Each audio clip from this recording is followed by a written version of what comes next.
It's the racism. We are talking about few times. And I've been racism as well. When I since play in England. 전 어릴 때 독일을 갔잖아요. 예. 어릴 때 독일 가서 상상하지도 못하는 진짜 힘든 생활을 진짜 많이 했거든요. 영국을 가니까요. 완전 생활하는 자체가 다르고 2주 있었거든요. 전 2주가 진짜 2년 같았어요. 너무 힘들었고. 운동하는 거는 힘들지 않았어요. 근데 선수들하고 이렇게 지내는 자체가 이런 역경을 딛고 정점에 오른 한 남자.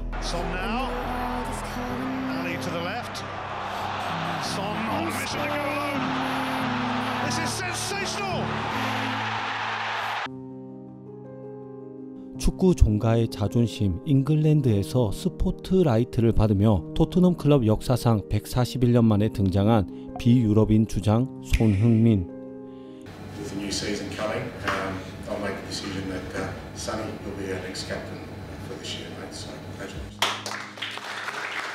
그는 대체 어떤 길을 걸어온 것일까요? 1992년 7월 8일 강원도 춘천에서 태어난 손흥민은 어린 시절 축구 선수였던 아버지의 영향을 받아 무척이나 공놀이를 좋아했습니다.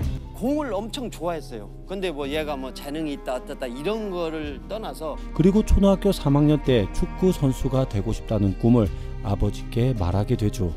당시 찢어지게 가난했던 집안 형편에 축구를 배운다는 것은 말 그대로 언감생심.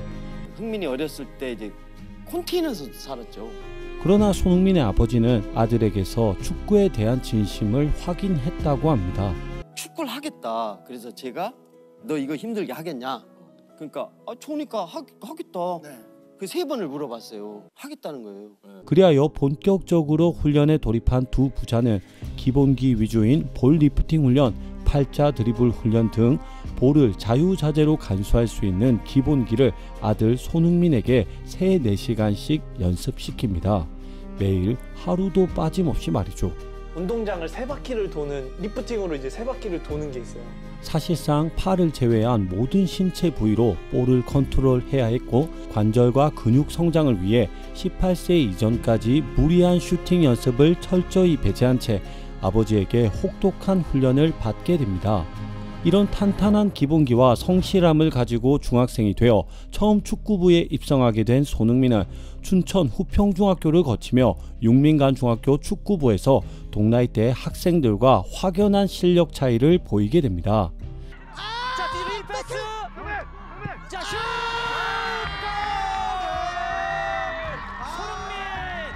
그리고 마침내 그에게 천금 같은 기회가 찾아오게 되는데요. 2008년 동북고 1학년 시절 대한축구협회에서 유망주들을 육성하기 위해 독일로 6개월 단기 유학을 보내주는 프로그램이었습니다. 대한축구협회에서 유학을 보내주는 프로그램이 있었어요. 근데 저는 저희 집 형편이 정말 어려웠는데 유학을 되게 가고 싶어 했고 그거를 되게 많이 준비했었어요. 이때 독일 현지 구단의 스카우터가 직접 방문해 손흥민을 테스트하여 좌측 윙, 우측 윙, 스트라이커 등 모든 공격 포지션에 그를 뛰어보게 한 후 만족스러워하며 유학 대상자로 선정하게 되는데요. Yeah, there was a match in Pardew organized through the KFA, best 92 and 93 years old boys. I saw him there. 유학 대상자로 선정되자마자 손흥민의 아버지는 사비를 들여 독일어 과외를 시키고 아들의 유학길에 모든 사활을 걸게 됩니다.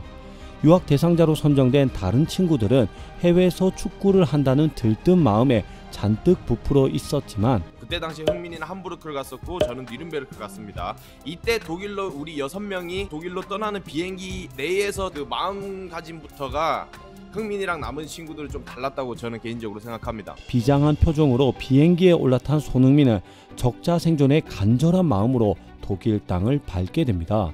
그렇게 6개월 유학 프로그램을 잘 이수하고 추가로 6개월 연장 수업까지 받아가며 1년간 독일에서 축구를 배운 뒤 한국으로 돌아온 손흥민. 확실히 독일 물을 먹은 유학의 힘이었던 것일까? 2009년 피파 U17 월드컵에 출전하여 팀 내 최다골 기록과 함께 피파 오늘의 골에 선정된 강력한 중거리 슛을 선보이는 등 뛰어난 활약으로 유럽 리그 팀들의 이목을 끌기 시작합니다. 오른쪽에 조금 늦었습니다. 다시 손흥민.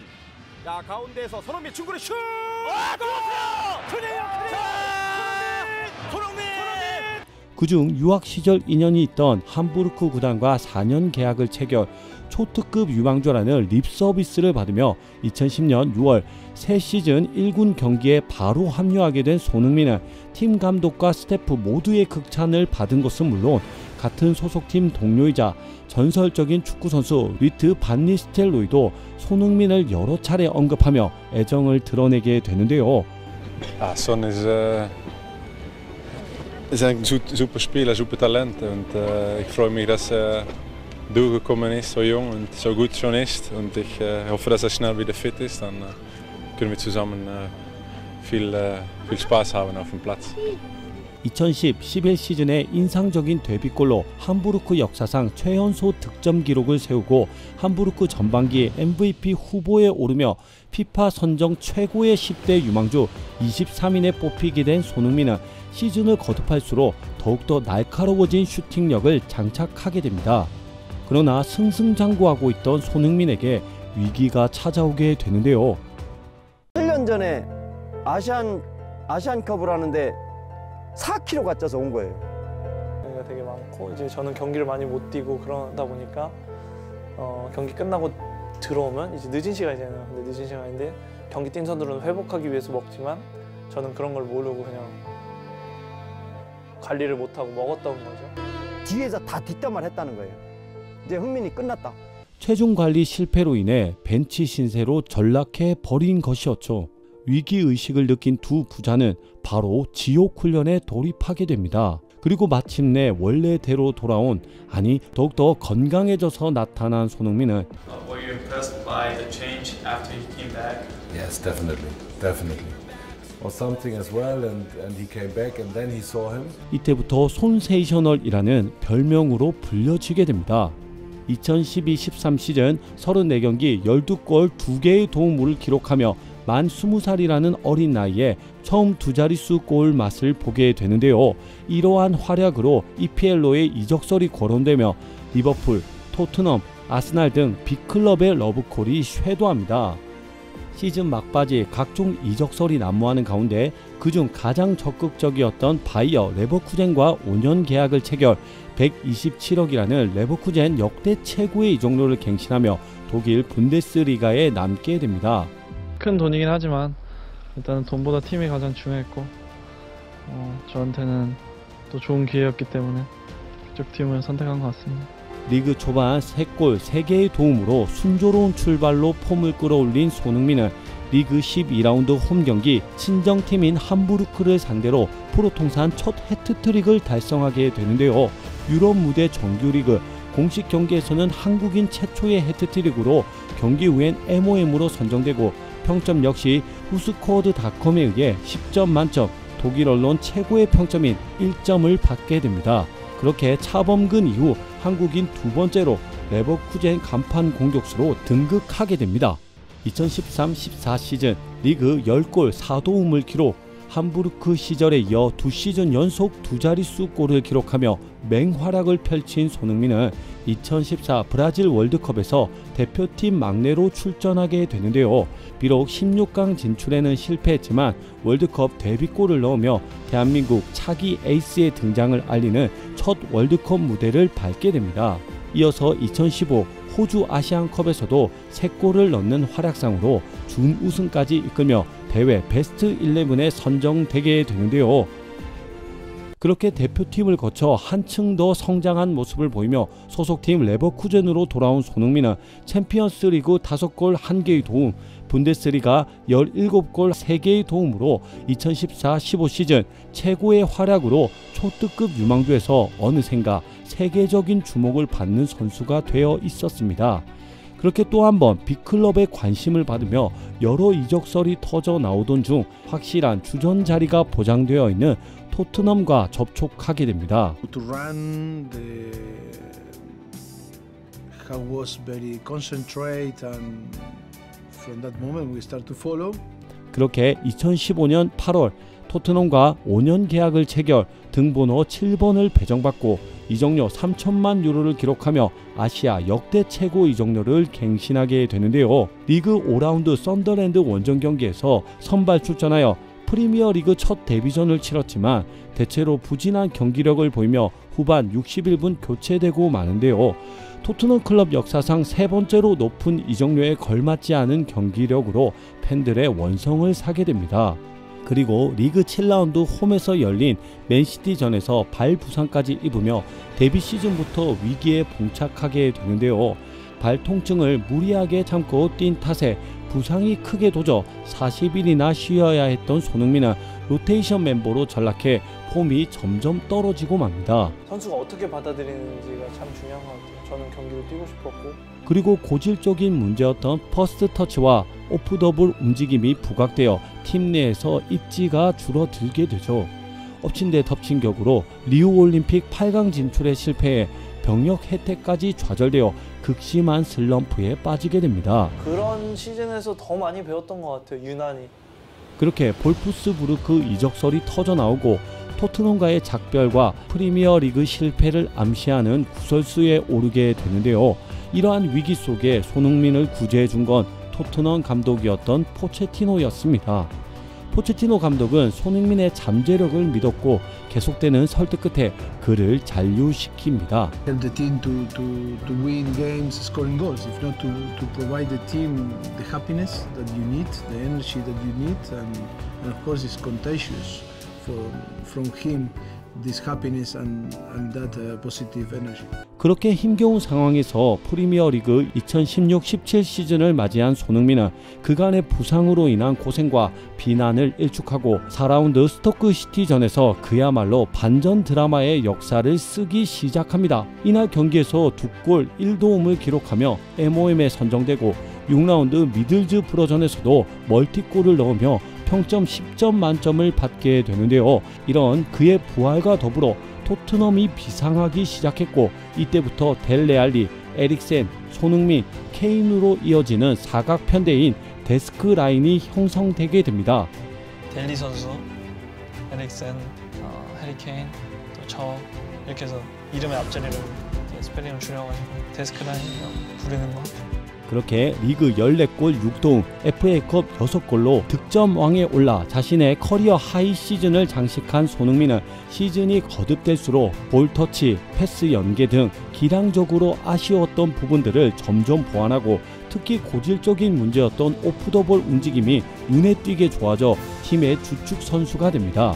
오를 대로 오른 폼에 맞춰 2018 자카르타 팔렘방 아시안게임 와일드카드로 출전하여 주장을 맡게 된 손흥민은 자신에게 오는 공들을 직접 차기보단 좀 더 유리한 위치의 동료에게 패스를 찔러주는 플레이메이커 역할을 담당하며 주장의 면모를 톡톡히 보여주게 됩니다. 팀한테 조금 더 희생하는 모습, 조금 더 도와주는 모습을 보여주는 게 저한테는 이 대회의 가장 큰 목적인 것 같습니다. 일본과의 결승전에서도 2도움을 기록하며 팀을 우승으로 이끌고 아시안게임 금메달을 획득, 그토록 바랬던 병력 특례를 받게 됩니다. 소속팀 토트넘으로 돌아온 손흥민은 영혼의 단짝 해리케인과 함께 그야말로 골 폭풍을 몰아치며 프리미어리그를 씹어먹기 시작합니다. 특유의 빠른 스피드와 골 결정력으로 케인과의 환상적인 호흡을 보여주며 2시즌 연속 10-10 달성, 아시아인 최초 PFA 올해의 팀에 선정, 토트넘 올해의 선수 5관왕에 오르며 이제는 팀 내 대체 불가 선수로 자리매김하게 되는데요. 특히 2019-20 시즌 16라운드 번리전에서 70m를 달려 수비수를 제치고 넣은 골은 피파 푸스카스 상까지 수상하게 됩니다. 그야말로 전성기를 맞이한 손흥민의 물 오른 득점 감각을 아무도 막을 수 없었죠. 그렇게 시작된 대망의 2021-22 시즌, 주제 무리뉴 감독 체제에서 올라운더의 면모를 보여주었다면 안토니오 콘테 감독 체제 이후부터는 메인 골게터로서 양발을 이용한 위협적인 공격력으로 단일 시즌 최다골, 리그 최다골 기록을 경신하는 역대 최고의 활약을 펼치게 됩니다. 페널티킥 득점이 없음에도 23골을 기록하며 아시아 최초 프리미어리그 득점왕을 달성하며 골든부트를 수상하게 됩니다. 위에서 득점왕을 차지한다는 건 상상도 못한 일인데. 그렇죠. 2021-22 시즌 골든부트 위너. 네. 트로피를 수상을 합니다. 자, 중계 중에 말씀드렸습니다만 다시 한번 외쳐드립니다. 우리는 손흥민의 시대에 살고 있습니다. 그렇게 프리미어리그 공격 포인트 전체 2위, EPL 시즌 파워랭킹 1위, 킹 오브 더 매치 횟수 1위 등 최고의 기록들을 남기며 명실상부 월드클래스 선수로 등극하게 됩니다. 양발의 빠른 스피드, 페널티 안팎 어디든 득점할 수 있는 골 결정력, 그리고 언제나 그랬듯 밝은 웃음과 팀을 위해 헌신하고 배려하는 손흥민. It's a perfect kid. Particularly game, I think every time we play with each other, it's always a moment in a game where we think like it's.